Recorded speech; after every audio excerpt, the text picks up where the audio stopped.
Hello friends, मैं चाणक्य एक बार फिर आपके समक्ष हाजिर हूँ चतुर और चाणक्य का ये नया वीडियो लेकर। तो आइए बिना देरी शुरू करते हैं आज का ये वीडियो।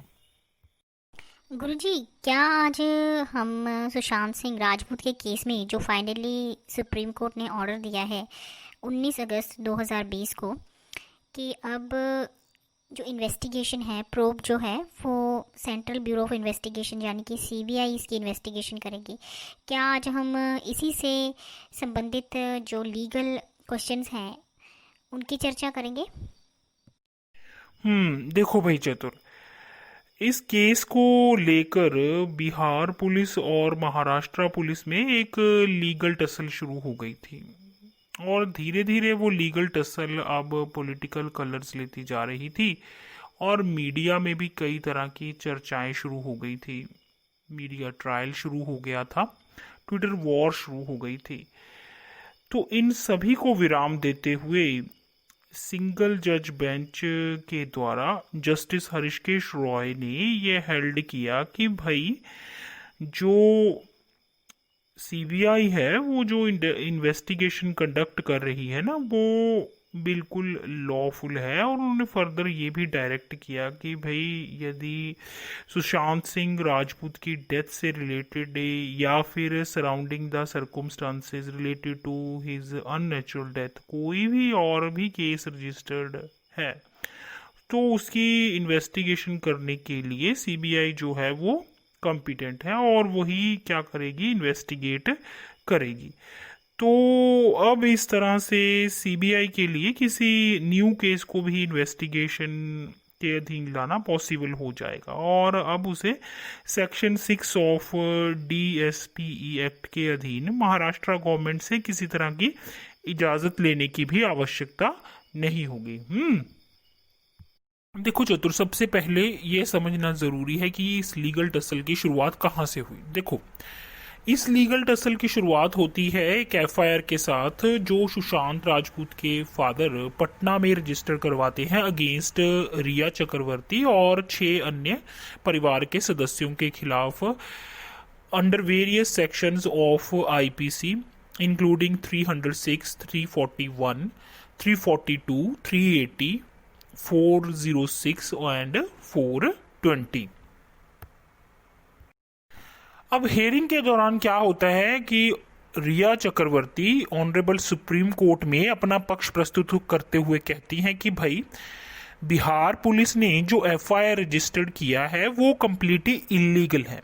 और वो यहाँ तक कहती हैं कि स्टेट के पास जो है कोई ज्यूरिडिक्शन नहीं है केस को सीबीआई को इन्वेस्टिगेशन के लिए हैंडओवर करने की।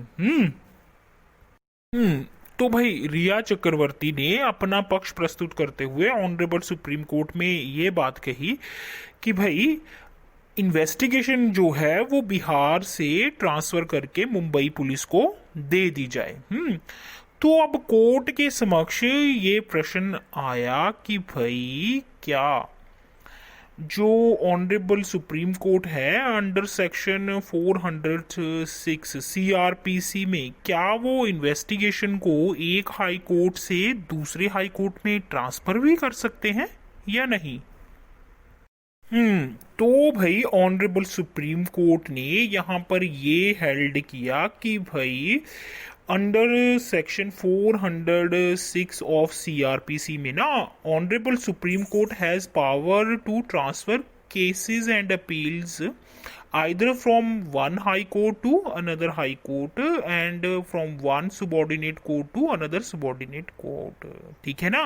तो भाई यहाँ पर जो इन्वेस्टिगेशन है उसको वो ट्रांसफर नहीं कर सकते अंडर सेक्शन 406 ऑफ सीआरपीसी, समझे।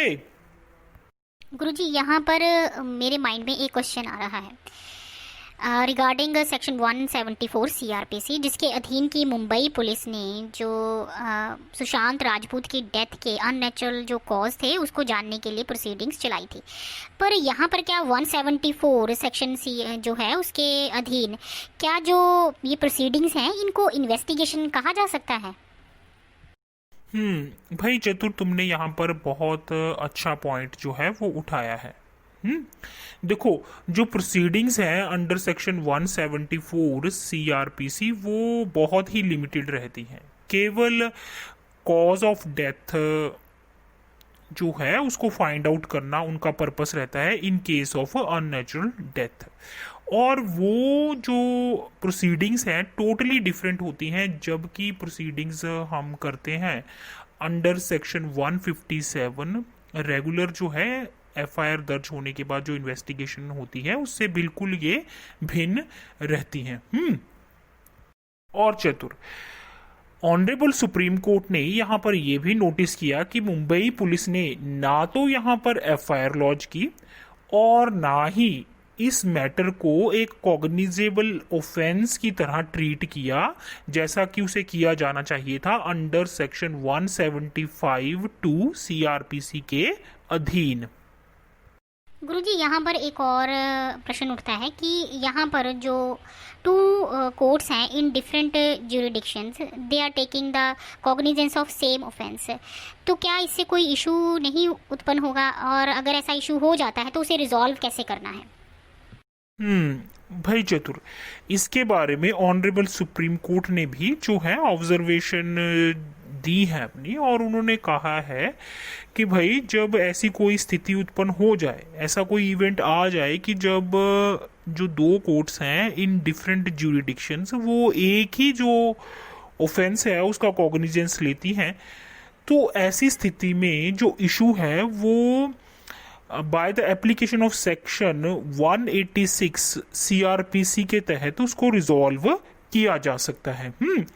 और इसके अकॉर्डिंग जो हाई कोर्ट है जिसकी कि लोकल लिमिट्स में एपिलेट क्रिमिनल ज्यूरिडिक्शन में जो प्रोसीडिंग्स थी पहले शुरू हुई थी ना, वही अब डिसाइड करेगी कि जो फर्दर इंक्वायरी है वो कहाँ पर चलेगी। समझे?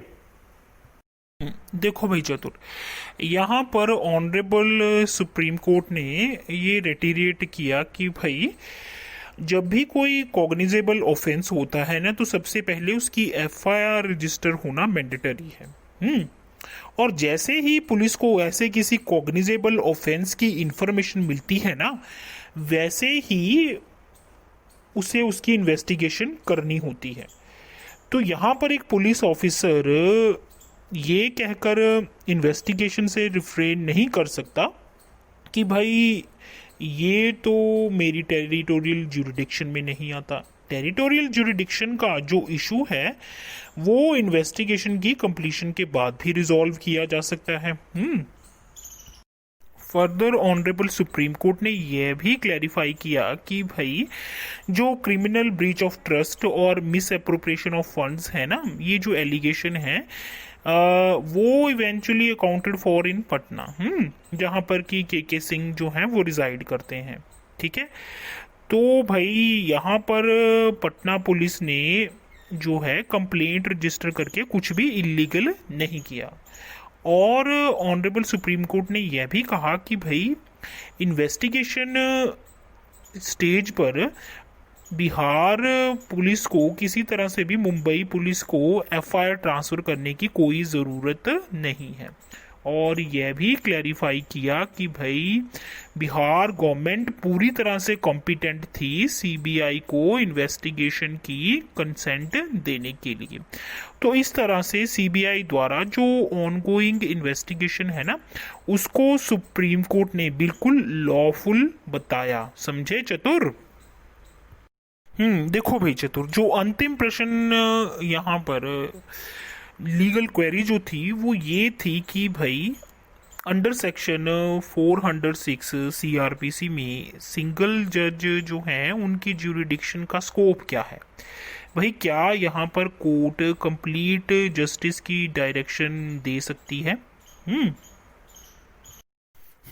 तो चतुर, यहाँ पर इस जो लीगल क्वेश्चन का आंसर देते हुए कोर्ट ने, ऑनरेबल सुप्रीम कोर्ट ने यह क्लैरिफाई किया कि भाई सीबीआई जो है उसे इन्वेस्टिगेशन कंडक्ट करने के लिए स्टेट की कंसेंट की आवश्यकता पड़ती है। सीबीआई जो है बिना स्टेट की कंसेंट के जो है वो इन्वेस्टिगेशन कंडक्ट नहीं कर सकती। ये मैंडेटेड है under section 6 of Delhi special police establishment act के अधीन। और उन्होंने ये भी क्लैरिफाई किया कि भाई ऑनरेबल सुप्रीम कोर्ट के ऊपर ऐसी कोई स्टैट्यूटरी रिक्वायरमेंट नहीं है। अब जब सीबीआई को इस केस की इन्वेस्टिगेशन सौंप दी गई है तो हम उम्मीद कर सकते हैं कि सभी प्रकार की अफवाहों और चर्चाओं को विराम मिलेगा और सुशांत सिंह राजपूत की मृत्यु से संबंधित जितने भी तथ्य हैं वो उजागर होंगे। जी हाँ, ऐसे ही लीगल मैटर्स के साथ, लीगल क्वेश्चंस और आंसर्स के साथ एक बार फिर आपके समक्ष मैं यानी चतुर अपने गुरुजी चाणक्य के साथ आपके समक्ष एक बार फिर उपस्थित होऊंगा। तब तक के लिए दीजिए इजाज़त। धन्यवाद।